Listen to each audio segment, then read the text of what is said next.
আচ্ছা, এর আগের ক্লাসে আমরা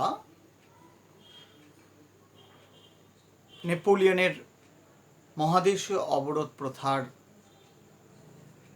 গ্রহণের ক্ষেত্রে যে আলোচনাগুলো করেছি সেখান থেকে একটা বিষয় পরিষ্কার হয়ে উঠেছে যে মূলত সামরিক দিক থেকে নেপোলিয়ন ইংল্যান্ডকে পরাজিত করতে না পারার কারণে ইংল্যান্ডকে হাতে না মেরে ভাতে মারার নীতি নেপোলিয়ন অনুসরণ করেছিলেন বা করতে চেয়েছিলেন। তাই অর্থনৈতিক একটা অবরোধের কথা তিনি বলেছিলেন এবং আমরা এটাও দেখেছি যে এই অর্থনৈতিক অবরোধ নীতি বা মহাদেশীয় অবরোধ প্রথা এটা কিন্তু সম্পূর্ণ যে নেপোলিয়নের মস্তিষ্ক প্রসূত তাও কিন্তু নয়। তার সেনাপতি মন্টজেলার্ডের নেতৃত্বেই মূলত প্রাথমিক খসড়াটি তৈরি হয় এবং বিষয়টিকে ইমপ্লিকেশনের দিকে নিয়ে যান, কার্যক্রমের পর্যায়ে নিয়ে এসেছিলেন নেপোলিয়ন বোনাপার্ট। এবার আমরা দেখব যে কিভাবে তিনি এই বিষয়টিকে কার্যকরী করতে উদ্যোগী হয়েছিলেন বা প্রয়োজনীয় ব্যবস্থা গ্রহণ করতে তৎপর হয়েছিলেন।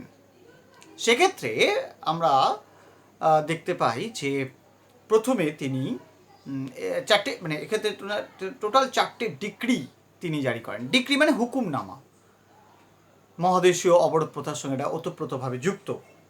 এই 4টে ডিক্রির মধ্যে প্রথমেই যেটা তিনি চালু করতে চেয়েছিলেন সেটা হলো বার্লিন ডিক্রি। 1806 সালে 11ই নভেম্বর 1806 সালের 11ই নভেম্বর নেপোলিয়ন মহাদেশীয় অবরোধ প্রথার সপক্ষে প্রথম যে ডিক্রি বা হুকুমনামা জারি করেন তার নাম বার্লিন ডিক্রি, 1806 খ্রিস্টাব্দের 11ই নভেম্বর। কি বলা হলো এই ডিক্রিতে? না, এই হুকুমনামা বা ডিক্রিতে বলা হলো যে ফ্রান্স ও তার মিত্রপক্ষের দেশগুলো ইংল্যান্ডের কোনো উপনিবেশে বা নিরপেক্ষ দেশগুলোতে ইংল্যান্ডের জাহাজে করে কোনো মাল আমদানি করবে না। অর্থাৎ ইংল্যান্ডজাত পণ্যকে বয়কট করার কথা বলা হচ্ছে। যদি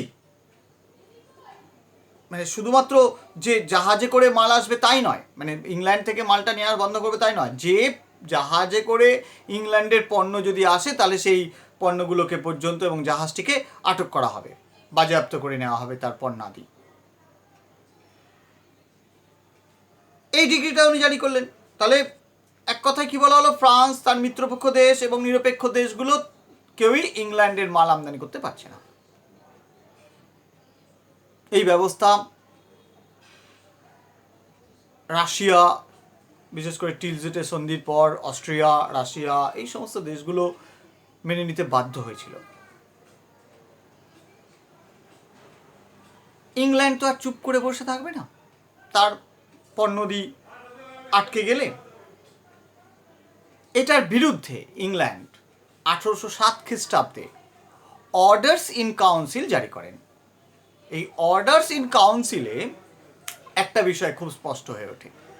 কি বিষয় না, অর্ডার্স ইন কাউন্সিলে এটা ইংল্যান্ড জারি করেন 1807 খ্রিস্টাব্দে। ইংল্যান্ড কি বলে না, ইংল্যান্ড অর্ডার্স ইন কাউন্সিলে বলছে ফ্রান্স ও তার মিত্র দেশগুলোকে ইংল্যান্ড অবরোধ করছে। সেখানে এইসব দেশের বন্দরগুলোতে কোনো রকমভাবে ফ্রান্সের দ্রব্যাদি প্রবেশ করতে পারবে না।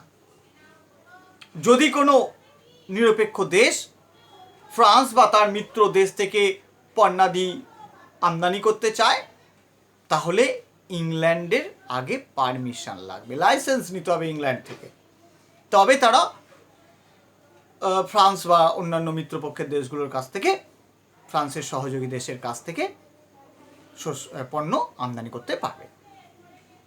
তাহলে এটা ছিল অর্ডার্স ইন কাউন্সিল। তাহলে বার্লিন ডিক্রি 1806 সালে ফ্রান্স জারি করলো ইংল্যান্ডের বিরুদ্ধে, যে ইংল্যান্ডের কোনো মাল ফ্রান্স বা তার মিত্রপক্ষের দেশগুলোতে, নিরপেক্ষ দেশগুলোতে দিতে পারবে না, জাহাজে করে সেগুলোকে আনয়ন করা যাবে না, তাহলে সেগুলোকে বাজেয়াপ্ত করা হবে। এর প্রত্যুত্তরে ইংল্যান্ড অর্ডার্স ইন কাউন্সিল জারি করলো 1807 সালে। সেখানে ঠিক এর বিপরীত কথাই বললো যে ফ্রান্স এবং তার নিরপেক্ষ দেশগুলো, মিত্রপক্ষের দেশগুলোর কাছ থেকে কোনো মাল আমদানি করতে পারবে না ইংল্যান্ডের মিত্র দেশ। যদি কোনো নিরপেক্ষ দেশ ফ্রান্স থেকে মাল আমদানি করতে চায় তাহলে ইংল্যান্ডের কাছ থেকে তার পারমিশন নিতে হবে বা লাইসেন্স নিতে হবে। এটা ছিল অর্ডার্স ইন কাউন্সিলের যুক্তি। এরপর 1807 খ্রিস্টাব্দে অর্ডার্স ইন কাউন্সিল জারি করার পর নেপোলিয়ন আরও দুটো ডিক্রি জারি করেছিল। একটি মিলান ডিক্রি, তারপরেও আরও দুটো করেছিল, অর্থাৎ টোটাল 4টে ডিক্রি নেপোলিয়ন জারি করেছিল। বার্লিন ডিক্রি, তারপরে ইংল্যান্ড করলো অর্ডার্স ইন কাউন্সিল, এবং আরও 3টি, মানে মিলান ডিক্রি 1807 সালে জারি করলো, আর ওই বছরেই আরও একটি ডিক্রি তিনি জারি করলেন নেপোলিয়ন, সেটা হচ্ছে ওয়ারসো ডিক্রি। আর 1810 খ্রিস্টাব্দে জারি করলেন ফন্টেনব্লু ডিক্রি। তাহলে Berlin, Milan decree, Warsaw decree এবং ফন্টেনব্লু ডিক্রি। মিলান ডিক্রিতে কি বলা হলো? মিলান ডিক্রিতে বলা হচ্ছে যে কোনো নিরপেক্ষ বা মিত্রপক্ষের দেশগুলো যদি জাহাজ, মিত্রপক্ষের দেশগুলোর জাহাজ যদি ইংল্যান্ডের পণ্য আদি আনয়নের কারণে আটকে রাখা হয়, তাহলে সেই ইংল্যান্ডজাত পণ্যাদিগুলোকে কিন্তু বাজেয়াপ্ত করা হবে। শুধু বাজেয়াপ্ত করা হবে না, এই ইংল্যান্ডের, মানে যদি কোনো দেশ বা তার মানে মিত্রপক্ষের দেশ বা নিরপেক্ষ দেশগুলো অন্য দেশের জাহাজে করেও যদি ইংল্যান্ডের সামগ্রী আনয়ন করতে চায়, তাহলেও কিন্তু সেই সমস্ত দ্রব্যাদি বা জাহাজগুলোকে আটক করা হবে। এইটা করেই তিনি শুধু যে ছেড়ে দিয়েছিলেন তা নয়, পাশাপাশি ওয়ারসো ডিক্রি এবং ফন্টেনব্লু ডিক্রিও জারি করেন। সেখানে বলা হয় যে যদি কোনো জাহাজে করে মাল আমদানি করা হয়,